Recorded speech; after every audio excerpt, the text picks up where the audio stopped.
All right, let's jump right in. We're talking about a company that's probably all over your house, and it's having this massive boom over in India. We're going to break down the story of Reckitt's absolutely incredible start to the year. Okay, so let's kick things off with a quick question. What do these brands all have in common? Chances are you've got at least one of them under your sink or in your medicine cabinet right now. Well, the answer is they're all made by the same company, Reckitt. And they are all part of this huge success story that's unfolding as we speak. Which brings us right to our first big point, the headline. Let's not waste any time, let's get straight to the number that's really turning heads. And there it is, more than 10%. For the first part of the year, Reckitt's business in India grew by double digits. Now you gotta understand, in the world of these giant global companies, that is a huge number, a really, really powerful start to their year. And just so we're all on the same page here, when we say the first part of the year, we're talking about Q1, the first quarter. For Reckitt, that's basically January through the end of March. So this isn't the whole year's results, not yet. It's more like a snapshot of a really, really strong start. So the big question is, how did they do it? How did they pull this off? Well, that brings us to our next section. The powerhouse products. It's time to look at the actual brands, the heroes that made this happen. What's really interesting here is that this wasn't just some one-hit wonder. It wasn't one single product that just went crazy. Nope. The company saw success pretty much across the board. It's what people in the business call broad-based growth, and it's a really good sign.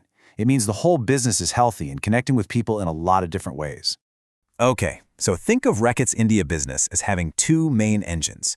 You've got the health division and you've got the hygiene division. It's pretty simple. Health is all about personal well-being, and hygiene is everything that makes your home clean and safe.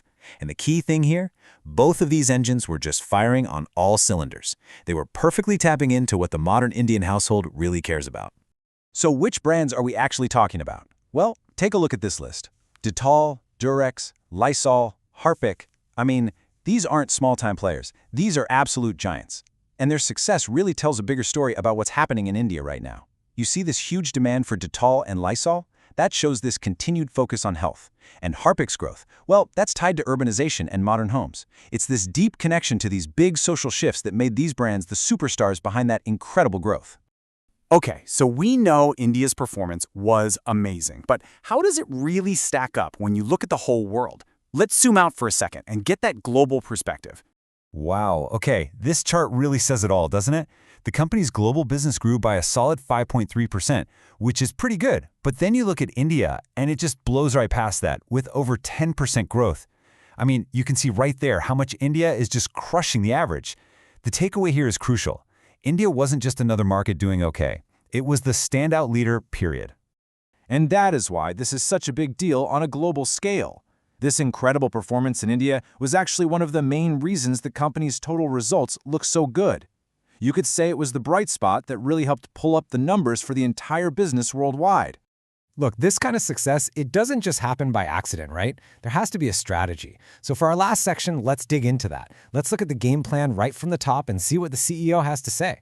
So here's a quote from Reckitt's CEO, Chris Licht. He says, "We have started the year well. We are confident in the year ahead."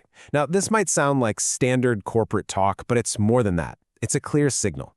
He's basically saying, hey, our plan is working, and we believe it's going to keep working. So what is this winning plan?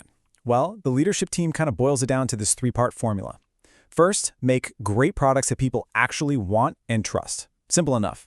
Second, what they call flawless execution, which is just a fancy way of saying get those products on the shelves and into people's shopping carts without any hiccups.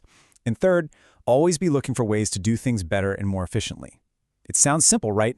But it's a really powerful game plan when you put it all together.